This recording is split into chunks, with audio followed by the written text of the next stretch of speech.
Para muhibbin rahimakumullah, pamin syurutiha zahirah, setengah syarat-syarat taat yang diterima yang zahir,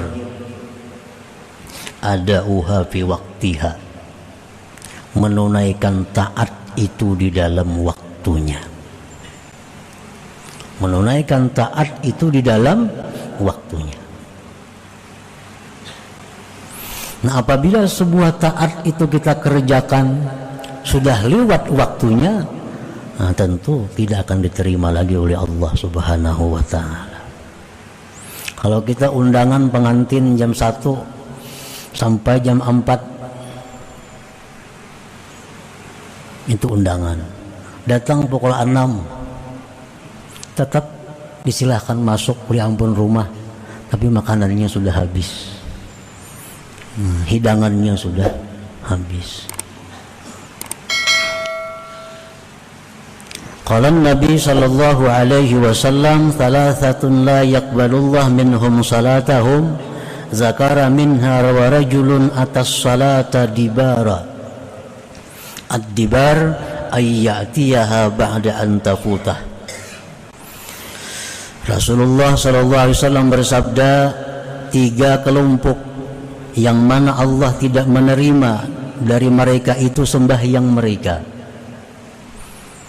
Rasulullah menyebutkan dari yang 3 itu ada seorang laki-laki yang melaksanakan salat sesudah habis waktunya.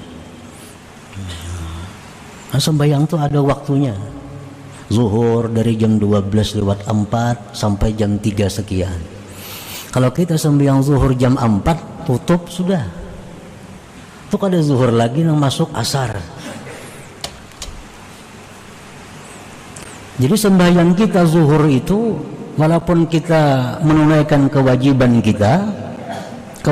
kita lepas, tapi samarahnya, buahnya, pahalanya kada kita dapatkan lagi. Waktunya sudah habis. Nah, jadi taat itu mesti berada dalam waktunya. Nah, ini syaratnya yang zahir.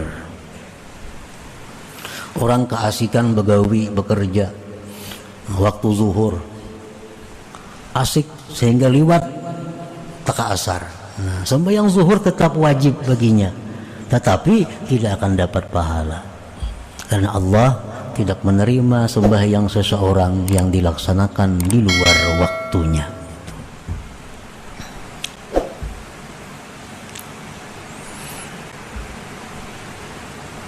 Nah, demikian pula apa-apa yang disampaikan oleh Rasulullah SAW tentang amaliyah-amaliyah. Yang ini baca pada waktu ini, nah, ini baca sekian kali. Nah, itu bilangan-bilangan itu adalah merupakan syarat yang zahir untuk diterimanya sebuah amal. Wa minha, setengahnya lagi dari syarat-syarat taat yang diterima itu yang zahirnya, aklul halal. Nah, makanan yang dimakan halal. Qala Nabi sallallahu alaihi wasallam, inna malakan ala baitil maqdis yunadi kulla yawmin wa kulla laylah, man akala haraman lam yuqbal minhu sarfa wala adla. Rasulullah sallallahu alaihi wasallam bersabda bahwa malaikat di Baitul Maqdis, Palestina, malaikat itu berseru tiap siang malam. Apa seruan malaikat itu? Pengumumannya, siapa-siapa memakan yang haram tidak diterima baginya baik ibadah sunat atau ibadah fardunya. Makan makanan yang haram, baik yang haram zatnya, minum arak misalnya, makan bangkai, makan binatang yang tidak halal, nah ini haram zatnya. Ada yang haram wasilahnya, padahal halal beras, tapi caranya dengan haram. Nah, itu pun haram. Nah, kita makan makanan itu, setelah itu kita beribadah, Allah tidak akan menerima ibadah itu. Allah tidak akan berkenan memberi pahala ibadah itu. Berapa hari sampai kita tobat daripadanya? sampai kita tobat daripadanya.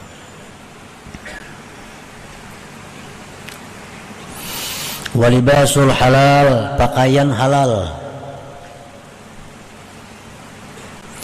Qala Rasulullah sallallahu alaihi wasallam, man ishtara thawban bi asyrati darahim wa bi thamanihi dirhamun min haramin lam yaqbalillah lahu salatan ma dama alaihi.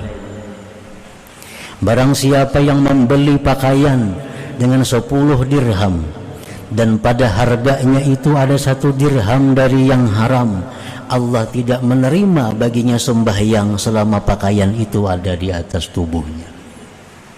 Rupiah yang kita bawa dalam sembahyang, yang kita bawa dalam berzikir, kita bawa dalam baca salawat, rupiah, baju, tapi, cincin, jam tangan, kacamata, nomor kacamata,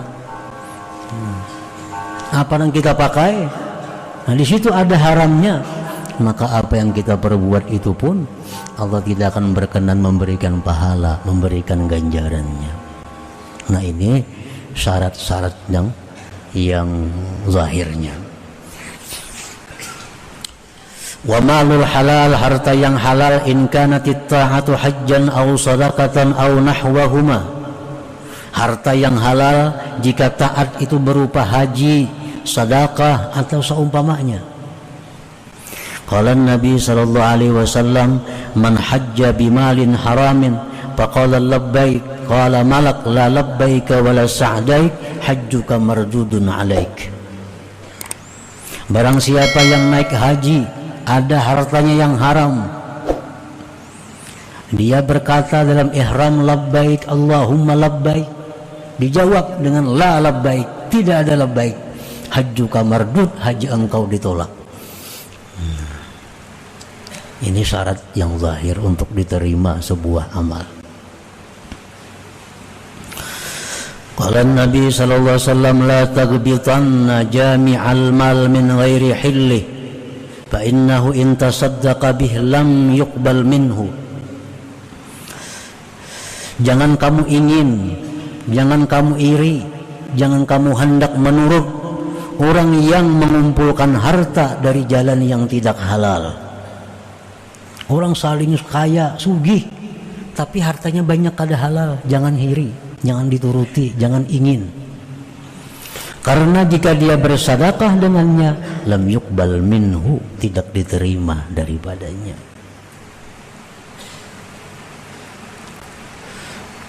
Nah kita lihat ada orang yang suka melaksanakan perbuatan yang haram-haram tadi, tapi orangnya rajin sembahyang, rajin tahajud, padahal orang ini membungakan duit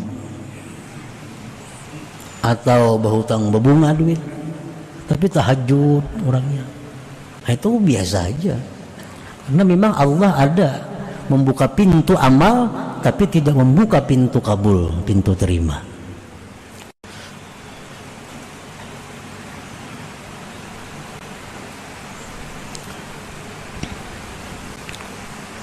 Wa minha, setengahnya lagi di antara syarat-syarat diterimanya amal itu at-taqwa.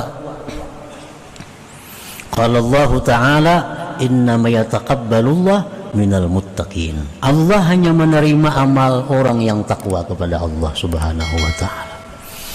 Orang yang durhaka kepada orang tua, contohnya orang tuanya tidak riba dengan kelakuannya, maka apapun ibadah yang dikerjakan anak ini, Allah tidak berkenan menerimanya sebelum mendapat ridha orang tuanya. Ridallah fi ridal walidain. Keridaan Allah tergantung keridaan kedua orang tuanya. Anak durhaka, orang tuanya kecewa, orang tuanya tidak ridha, maka anak ini walaupun zikirnya puluhan ribu, walaupun puasanya tiap hari, tidak akan diterima oleh Allah Subhanahu wa Ta'ala, karena dia tidak takwa kepada Allah. Allah memerintahkan bakti kepada orang tua, dia durhaka. Para istri yang durhaka dengan suaminya, Sama dengan halnya kelakuan istri, tingkah laku istri, tutur kata istri yang tidak berkenan di hati suaminya, sehingga suaminya kecewa, tidak ridha kepada perbuatan atau perkataan si istri tadi, maka apapun ibadah yang dilakukan oleh istri itu tidak berkenan diterima oleh Allah Subhanahu wa ta'ala sebelum suaminya meridai kepada istrinya itu.